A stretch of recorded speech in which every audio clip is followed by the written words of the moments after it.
Hello, I'm V. Welcome to my shop. Today I'm going to show you how to make shuriken, or as they're more commonly known, throwing stars or ninja stars. It's fairly simple, it's very cheap to make, and it's a lot of fun to play around with. We're here at the house. I've made a target. Me and the kids have set up some different colored tapes on our target, and we play games, kind of like darts, but with throwing stars.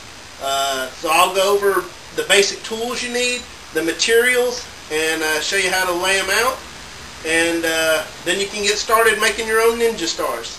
Let's get started. Alright, first, tools you're going to need. You're going to need a Sharpie. You're going to need a file to deburr the metal. And you're going to need a hacksaw if you don't have a bandsaw, which I don't have currently, but I'm working on it. Now to make these, the material you'll get is extremely cheap, talking 59 cents per throwing star. This is an electrical box cover. They sell them at Lowe's, 59, 60 cents a pop. So for $5 you can make 10 of them. No big deal. That doesn't sound right. 10, 60 cents a piece. $6 you can make 10. So what you do, figure out what style you want. You make like this, 8-point, which 1, 2, 3, 4, 5, 6, 7, 8. 8-point star. The classic 4-point ninja style star. Here this was experiment with a 5-point. Now what I did was, when I wanted to make my 6-point, I laid it out how I wanted it to be. Come up with your pattern, make your measurements. When you're making a 6-point, it does much better not having points at the edges, but to lay it out like this. We actually have 2 points coming at your on the 4 sides.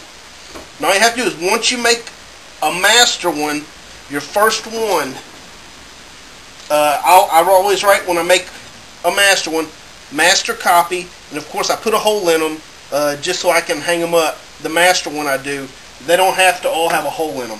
I mean, if you're going to set them on a peg or something to store them, whatever, that's fine. For the master one though, I put the hole, that way I can hang it up in my work area. So you take your master, or your first one once you've laid it out, you just trace around.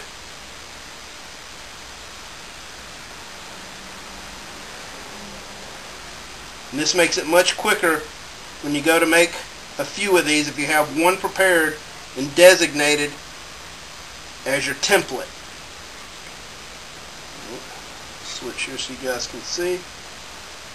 We all know it's hard to figure out how to trace a line, so let's make it easy for everybody. And I know some people are going to say, oh, those aren't real ninja stars or shuriken, Well, when I throw them and they stick, a 1/4 inch in a piece of wood, that to me justifies real. These things weren't used for killing, they were a distractionary tool. So there we go. You got your template laid out. Now all you got to do is take your hacksaw, cut them out. I found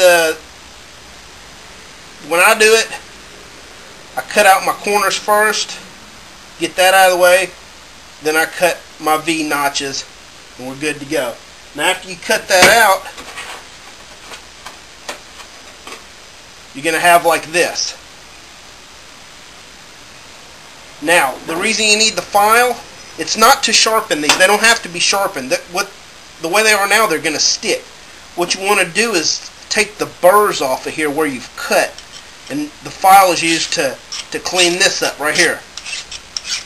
That's what we're using the file for, so that when you grab them, you're not getting these burrs in your fingers. They don't have to be sharpened. I've experimented, and I've taken these on a grinder and try to put an edge on it, what it actually does is weaken the metal at the tip. So they don't have to be sharpened. If they were thick like 1/4 inch, yes, we would put a blade edge on that, and it would be much, much more effective. Like I said, these aren't for killing. These are a distractionary tool that when they were being chased, the ninjas, would throw them and make the pursuers halt a little bit, take a step back. Say, what the hell is he throwing at me? Of course, if you put poison on these, and I'm not saying put poison, I don't know how to make poison. Not that I'm going to put that on YouTube. But then when you get nicked with this, yes, it can cause problems. So me, I like to just paint mine. I have discovered, though, through messing around, black really isn't the best color, because if you miss your target and they bounce under something and are in the shadows, it's very hard to find these. Leaving them silver's fine. It's galvanized metal that this stuff is. Doesn't really rust per se, as long as it's not setting in water. I just like my stars to be black, so that's how I did it. So that's the simple way to do it. I wish I had a bandsaw. I would cut it out and show you. It takes literally 5 minutes to make one of these. I'm going to set my target up, show you the target I've made for these, and show you how effective they actually are. Alright, here we have our target that we use for the throwing stars here at the house. I made it. It's just 2 pieces of, I think it's 8-inch wide, maybe 10, probably 10, it looks like 10 inches. I got one long plank, cut it in half, then I made a frame on the back, here, used a 2x4 to hold it here, 2x4 on the bottom. I used the rest of the 2x4 to cross brace it so that it doesn't swivel like this. Then I took some 1x1s. This is just the stuff that you use when you make a deck for the little decorative rails. Put a couple of those for the legs. Then I got some angle iron and made this leg where it can fold up. So I can pick this up. It's flat. I can store it, take it outside when it's nice, and set it up and throw out there. See, like this. And just a little piece of scrap dog chain for the distance I want. So we're going to set this up, and our not real throwing stars, we'll give a demonstration to show how well they do work. Like I said, I got a target here. This is just simply, you can buy the stickers for when in the gun section at Wally World. That's one of the targets we shoot for. Then, like I said, we got a couple different stickers set up. Typically, when we play a darts type game, you have to get you get 3 throwing stars and you throw. You hit this one, then you get to go to the next target. We got a 2. Once you make this one, you got to go to here, and so on. You can set it up however you want. That's just something we came up with for fun, some competition. And as you can tell from the surface here, it's pretty heavily used. This wood's cheap. Once it's wore out, heck, I'll probably just pull this one off or slap some wood right in front of it so it gets too heavy. But I'm going to set the camera up, and you can see how these stars stick into the board. What I'm going to do is I'll probably set up from a side angle, and I'll be throwing them from about 15, 20 feet away, about 15, and then you can see them hit the target. So that's what we'll do next.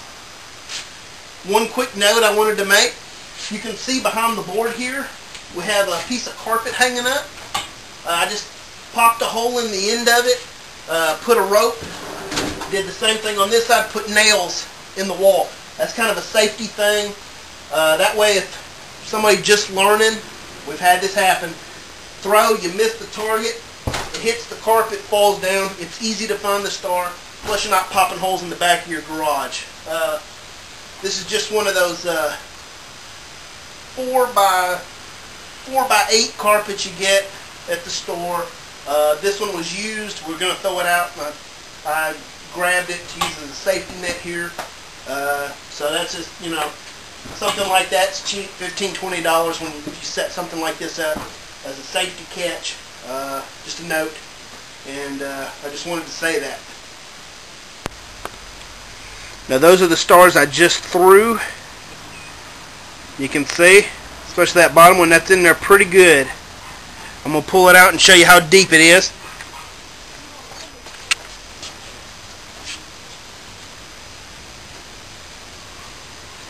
That's how deep that was in there. At least 1/4 inch. So not real BS. It does what it's supposed to. Now I'm going to throw the 4-point style, and you can see how those hit.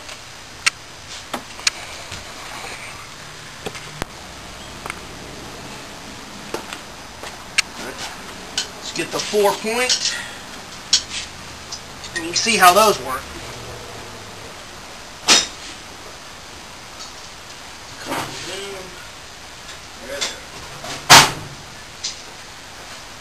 Here we go.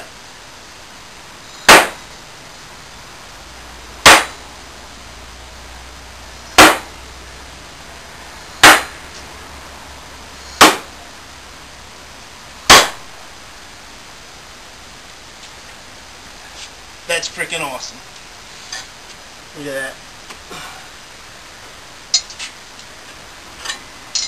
Right, here we go. That's how far that went in there. Now here's a neat thing. When you throw a couple at the same time, it's neat how they stick.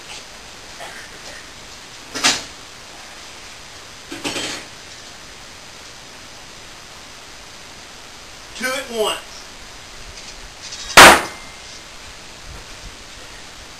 Here goes 3 at once.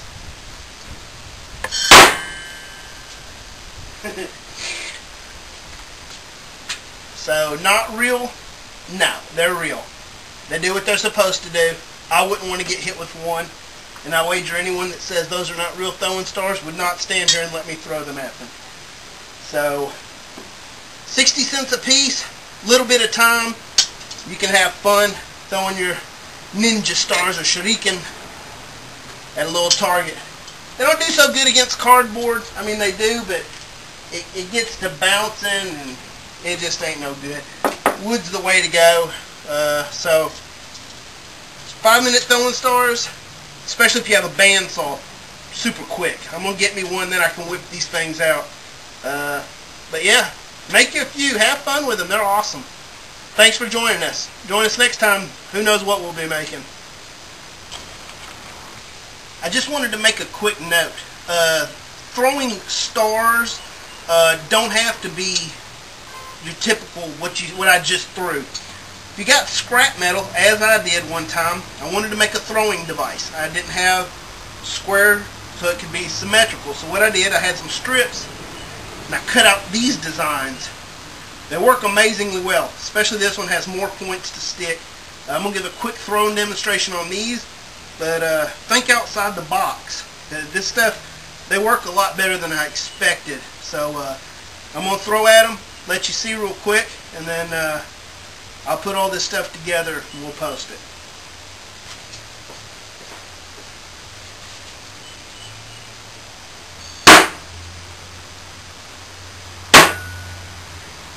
See? Look at that. One more time.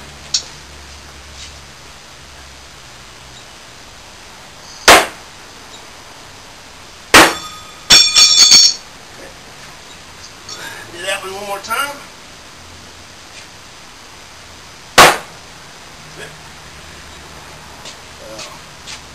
Doesn't have to be a star shape, as long as it's got points on it. Of course, it does help being symmetrical. Whatever you got on one end on the other, that way it's somewhat balanced. You know, these aren't to weight or anything like that where I've got them super balanced, but it's spinning, it has point, it's going to hit, and it's going to stick.